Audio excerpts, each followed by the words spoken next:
Welcome to WNL Sports Weekly. I'm your host, Jeremy Franklin. This week we'll speak with men's lacrosse senior Logan Bartlett and women's lacrosse senior Britten Mathews. But first, here's a quick look back at last weekend in Washington and Lee sports. The women's tennis team swept 3 matches at the Fab 5 tournament in Fredericksburg, highlighted by a 5-4 win over second-ranked Emory. Senior Lauren Kerr led the way against the Eagles, defeating defending Division III singles champion Lauren McManigal at the #1 spot. The Generals also beat Skidmore 7-2 and knocked off 18th-ranked Johns Hopkins 5-4. Men's tennis fell 7-2 to 8th-ranked Johns Hopkins on Saturday, but bounced back to defeat Swarthmore 7-2 on Sunday. Sophomore Michael Freeman was named ODAC Player of the Week after winning both of his singles matches. The men's and women's track and field teams hosted the WNL Carnival, featuring over 1,000 athletes from across the 3 NCAA divisions on Friday and Saturday. For the Generals, sophomore Tyler Grant set a new school record in the decathlon, finishing 3rd overall, while first-year Taylor Maxey placed 3rd in the discus for the WNL women. The men's lacrosse team outscored Randolph-Macon 5-0 in the 3rd quarter of an 8-6 win in Ashland on Saturday. Senior Kevin Feeney led the Generals with 2 goals, and he also finished 10 of 13 in faceoffs. The baseball team was swept in an ODAC doubleheader by Hampton-Sydney, which won the first game 6-4 and the second by a 3-0 score. The golf team placed 21st at the Marine Corps Intercollegiate at Camp Lejeune, North Carolina over the weekend. And on Monday, Washington and Lee defeated defending ODAC women's lacrosse champion Roanoke 9-7 at the WNL Turf Field. Junior goalie Catherine Fair made 10 saves in the match. The Generals improved to 4-0 in conference play. With me now is Britten Mathews, senior lacrosse attacker from Richmond. Britten, welcome to the show. Thanks. What does Monday's win over Roanoke mean to the team? It was a big win.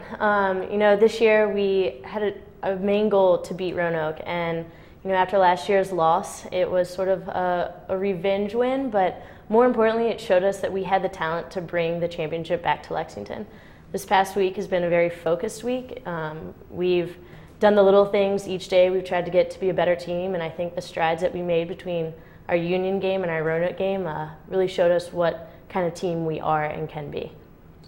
You mentioned Union. You've played Franklin and Marshall, Salisbury, SUNY Cortland, a very, very tough non-conference schedule. You've had some tough losses, but have the Generals benefited from playing all those ranked opponents?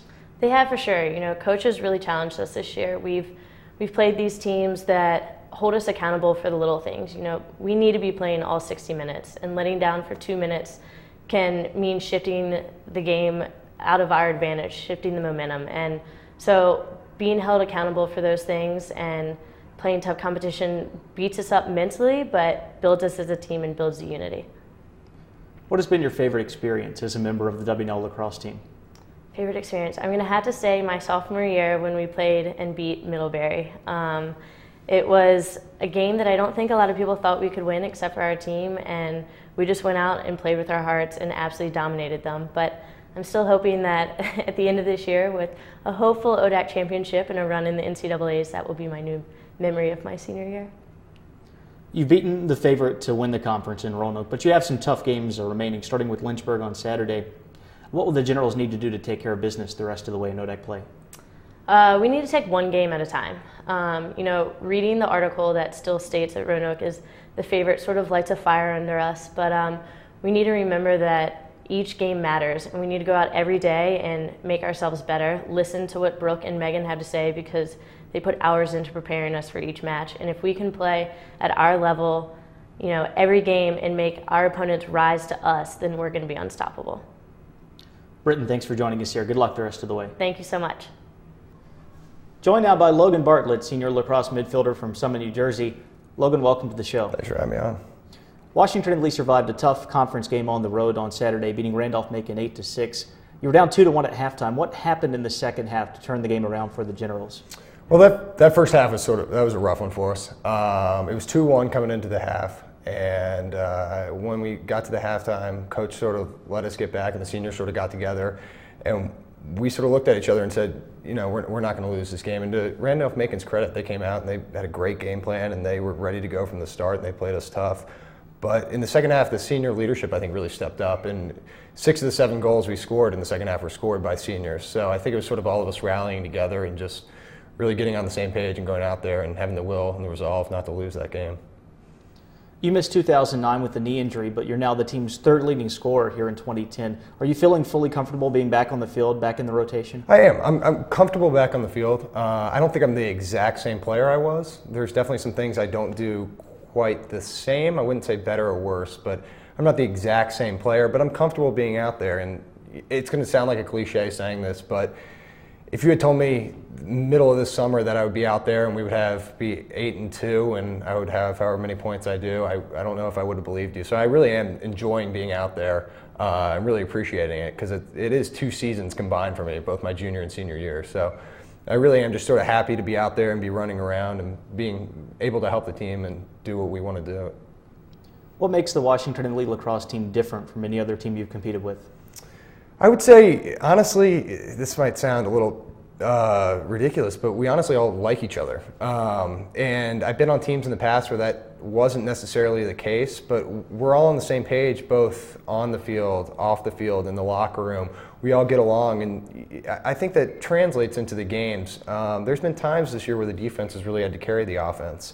And there's no animosity, no resentment in that at all. And I think that's really a credit to the coaches as well, that we're all sort of on the same page. And if we get the win at the end of the day, it doesn't really matter who contributed and who did it. It's really a whole team effort. And that carries over in all different aspects of just being a team and helping each other out. You've got Hampton-Sydney tonight, Roanoke and Lynchburg coming up shortly. What are the keys for the Generals to be successful over the last few weeks of the regular season? Well, I sort of touched on it, but we really, it's a little weird to say this considering we're 8-2 and we're ranked, I think, 11th in the country.